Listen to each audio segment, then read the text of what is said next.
E vamos invocar sobre nós a luz, a graça, a força viva do Santo Espírito de Deus, que nos ilumine, abra nossa mente, nossa inteligência, para a gente entender o que a liturgia hoje nos propõe e sairmos aqui hoje resgatados, transformados e animados para viver a nossa fé. Amém? Meus amados, minhas amadas, cada vez que a gente pode, tem a oportunidade de celebrar um apóstolo, né? É uma ocasião oportuna para a gente recordar a nossa identidade, que nós somos a igreja, que nós somos essa igreja. A primeira leitura fala assim que nós somos edificados, nós somos inseridos no edifício cujo fundamento são os apóstolos. Nós devemos fazer parte desse edifício, né? Fazer parte, né? Porque afinal de contas Cristo é a cabeça, a igreja é o corpo de Cristo. O que é a igreja? É a continuidade do Cristo na história. É o corpo de Cristo. A igreja é o corpo de Cristo. Por isso que a gente entende que fora desse corpo não tem salvação. Às vezes as pessoas entendem, a exclusividade da igreja católica, mas não tem outra, gente, não tem como negar. Fora desse corpo não tem salvação. Jesus é a cabeça, a igreja é o corpo de Cristo. Então, se nós não formos membros desse corpo, corremos o risco de sermos assim, um galho pode ser bonito aparentemente, mas desgarrado da árvore. Num primeiro momento ele sobrevive, enquanto ainda tem uma seiva ali, mas vai secando aos poucos, vai morrendo aos poucos.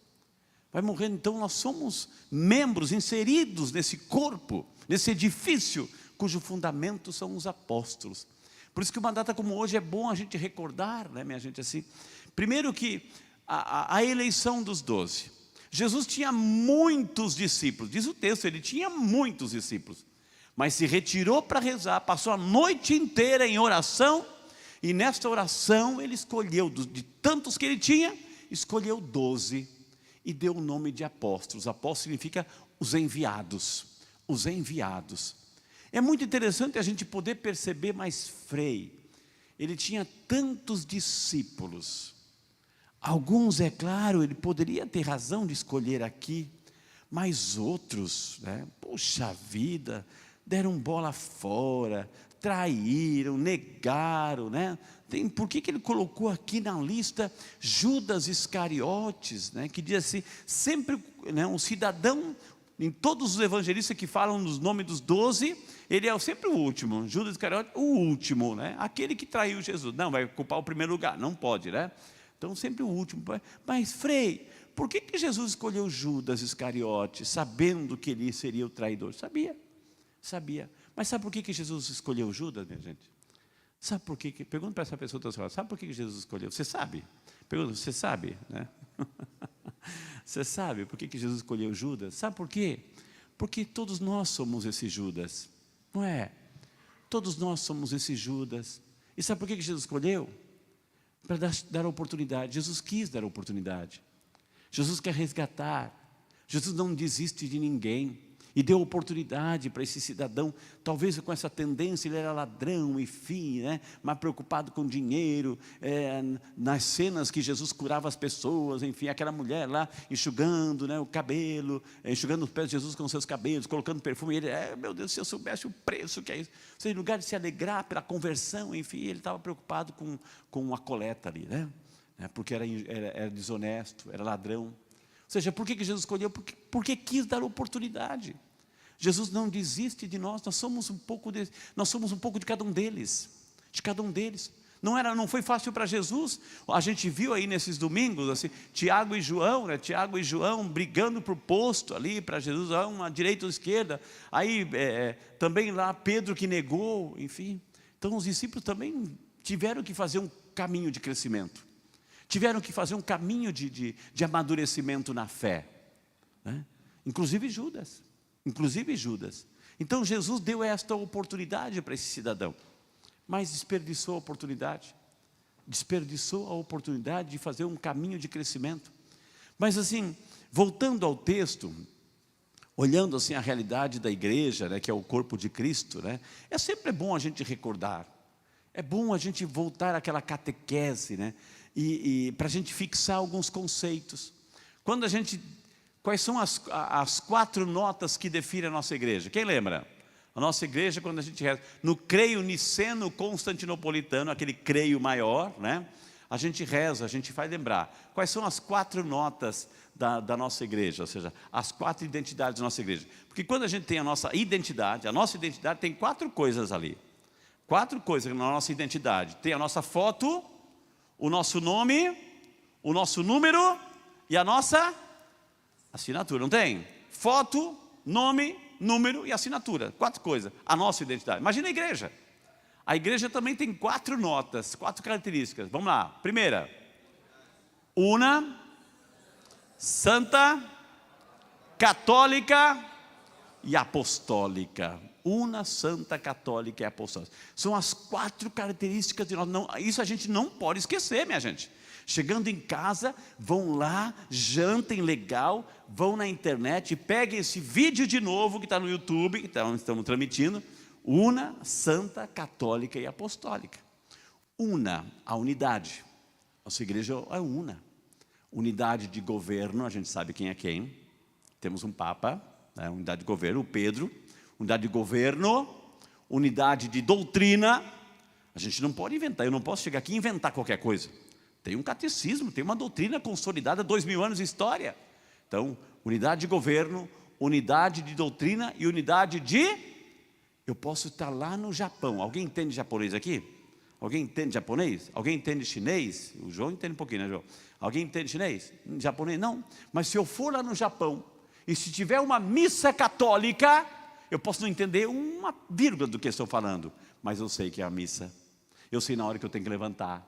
Eu sei na hora que eu tenho que ajoelhar. Porque existe uma unidade de liturgia.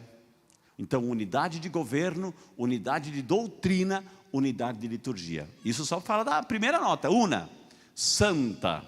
A igreja é santa? A igreja é santa? É claro que nós somos pecadores. Nós que estamos nesse caminho de conversão e precisamos a cada dia. Nós. Mas a igreja é santa. Por que a igreja é santa? Por que a igreja é santa? Porque a cabeça dela é santa. A cabeça dela é o santo, Jesus. Se Jesus é a cabeça e ele é santo, como é que pode uma cabeça santa e um corpo não? O corpo é santo também. A igreja é santa porque a cabeça da igreja, que é Jesus, ele é santo.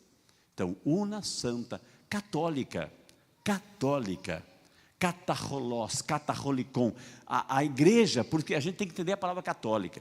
Por que católico significa universal? É muito fácil dizer assim e muito raso dizer assim. Católica. Por que católica? Por que a palavra católica, una, santa, católica? Porque na igreja tem a totalidade, por isso universal, tem a universalidade, tem a totalidade do quê? Do quê? Do plano da salvação. Ponto final. Ponto final. Católica significa isso. Né? Não é a católica porque... Não, porque na igreja tem tudo. Tem tudo. Né? O projeto salvífico está na igreja.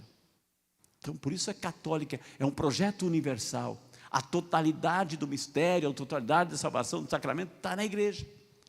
E por último, una, santa, católica e apostólica. Apostólica, olha a primeira leitura. O fundamento, nós somos inseridos nesse edifício cujo fundamento são os apóstolos. Os apóstolos. Né? Jesus escolheu e com eles, no dia de Pentecostes, fundou a igreja. E deu a Pedro, né, a liderança. Tu és Pedro e sobre essa pedra edificarei a minha igreja. As portas dos infernos não prevalecerão. Então, por isso que a gente não tem como se perder, minha gente. Não tem como se perder, né? Primeiro da escolha, todas as... A gente escuta de católico, dá até um frio na barriga quando a gente escuta, né? Tanto faz, todas as religiões são iguais, todas as religiões levam a Deus. Se eu ouvir um católico dizendo isso, eu matriculo no primáriozinho da catequese, né? Não tem isso. Não tem isso, não tem essa bagunça, com todo respeito que a gente tem que ter tem que ter por ser humano, mas aqui é a igreja católica fundada por Jesus. Fundada, una, santa, católica e apostólica. Por isso que a gente conhece o primeiro Pedro e o atual Pedro, Francisco. Pedro a Pedro, 266, se eu não me engano, né? Papas ininterruptos, assim, uma história bonita, uma história também de às vezes algumas sombras, algumas escuridões pelo caminho. Por quê? Fez prevalecer o lado humano e pecador do ser humano, não da igreja. A igreja continuou santa, por isso que está viva até hoje. Então, minha gente, celebrar hoje os apóstolos é essa oportunidade para a gente rever a nossa identidade, para a gente dizer assim, poxa, no meu dia a dia, quando eu olho para a igreja, eu sou igreja, eu faço parte desse fundamento, desse edifício, eu sou um tijolinho desse edifício. Diga para aquela pessoa, você é um tijolinho, uma peça importantíssima, importantíssima, nesse edifício chamado igreja. Então, não se perca, permaneça firme, estude, conheça a igreja. Ninguém ama aquilo que não conhece, porque se a gente não conhece, vem um outro que fala mal, a gente continua, porque a gente não tem fundamento, não tem conhecimento. Quando a gente não conhece a nossa igreja, vem um lá com um papinho mais diferenciado, esse, ei Jesus, leva a gente também. Agora, dizer uma coisa, assim, um católico, eu estou falando para católico ou estou? Então eu estou falando para vocês. Um católico despreparado, desinformado, é presa fácil de qualquer igreja de esquina. Um católico desinformado, um católico despreparado, é presa fácil, E abandonar a igreja de Cristo, minha gente, abandonar a igreja de Cristo, né, é correr o risco de ficar fora do corpo. E fora do corpo não tem salvação. Amém? Então vamos amar a nossa igreja, vamos respeitar a nossa igreja, vamos conhecer a nossa igreja. Compre um catecismo. Quem tem um catecismo da igreja em casa? Olha, estou feliz, o povo de São Peregrino está se convertendo, graças a Deus.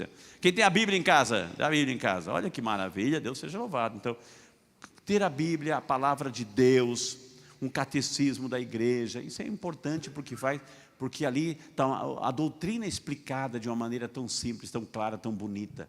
A gente vai conhecendo. Amém, minha gente?